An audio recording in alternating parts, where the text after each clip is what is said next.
Guys, manunundo naman tayo ng aking apo. Kami na magsusundo kasi galing kami ng Olongapo. Nagbayad sa SS, saka sa PhilHealth. Ito aking mga apo. Maambo, no? Yari tayo nito.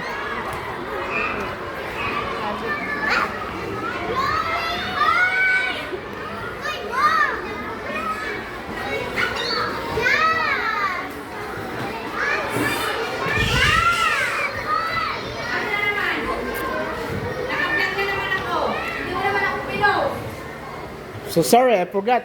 Sorry. But it's still there. Hindi, pinawi mo daw yung apo ko, ma'am? Wala, ayaw ko. Ba't po siya pinawi? Ha? Ba't po pinawi? Wala. Katakot yung bata yun, lagi sumasakit yan. Wala, sabi niya, pasundo na kita, tinanong ko. Maganda mo sa salamin mo ngayon, grabe. Ako nagaling sa siya. Opo. Tinanong ko na lang, natatapos daw. Sabi ko, bakit lagi masakit ka mo? Baka may bulate. Pero di ba nagpurga? Nagpurga na po eh. Wala naman yun. Wala naman yung po. Baka sabi ni Papa niya, Kasi po talaga, bawal talaga sa mga kayo kung gatas kinuha ng bata pagka sumasakit ang tiyan, nagbublow pa nga, di ba? Mas maganda. Bakit nung dati kinakanin ko lang yun? Di ba? tatanong. Hindi ma'am, di ba nung before nung pumapasok sila, kanin lang sa... No, tapos yung sabi niya, kaya niya pa naman daw. Kasi maya-maya, higa na siya. Nagsabi kay asawa kong tunay, uy, pinapasundo na ni ma'am. Hindi gusto niya pasundo na rin. Ganda mo ngayon. Papa niya yun? Ha? Yung papa niya. Ayun yung nasa China. Sige po, ingat. Araw naman ba sa era, ha? Yan guys, so, mabait yan, kaya ang ganda eh. Shout out sa kay ma'am Tala. Tako sa kabila, isa kong apo. Kala ko pumasok, hindi ko alam. Kala ko bumalik kasi nag-okay minsan. Ano ko sa batang yun? Mamaya, meron ako ano dun sa papa. Dinosaur. Hindi na dinosaur eh. Wala ka, lumalabas dinosaur. Ingat ka ma'am ha, naambon na. Ingat, thank you ma'am. Ang ganda ng smart. Ipopost ko to. Hindi ko na-post yung nakaraan. Oo, nakakaan. Hindi ko na-post. Oh, okay lang. Pero thank you ah. Ma'am, share mo naman, huwag ka mahiya. O, sige. Share mo ma'am. Bye ma'am, thank you very much. Ganda ng koko.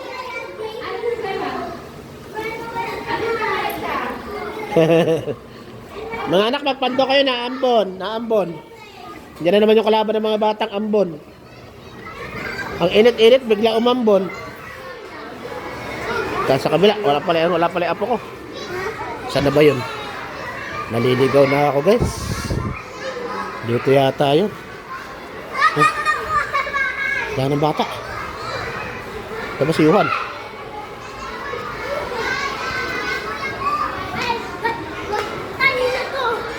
Hindi ko alam na kung kanino yan.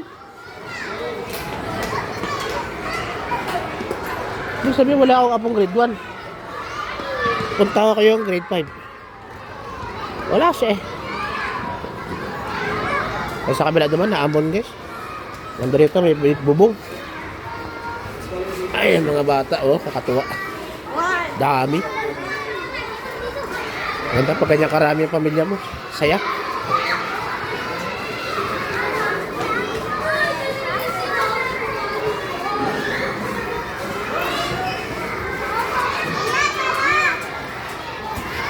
Ganda naman ni Ma'am Christine. Hello, ma'am. Shout out ka naman dyan, oh. Uy, taray! Bye, ma'am. Bye-bye. Umuulan daw, be. Pasok muna kayo. Di pa. May nanap pa ako apo ko.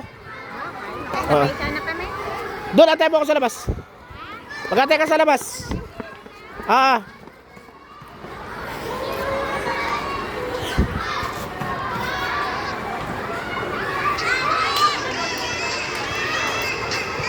Hindi pa sila uwian.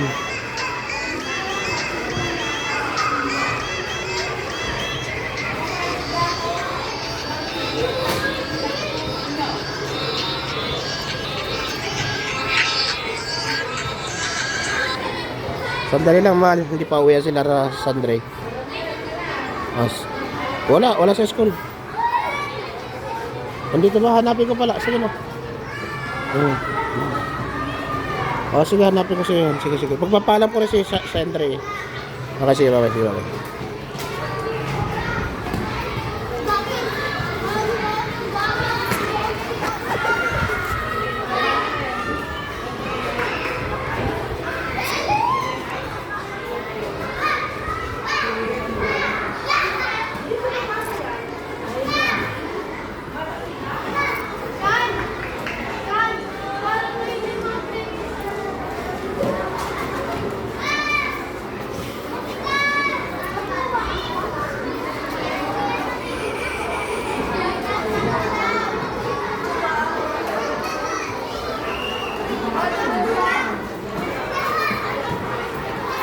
Mabait naman yan.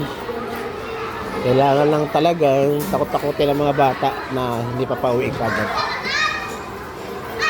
Alam, ma'am, akala ko sino yung magandang yun. Si ma'am ko pala. Kilala na ako rito. Wala kasi yung pangit dito. Nagpaalam ko lang sa Sandro.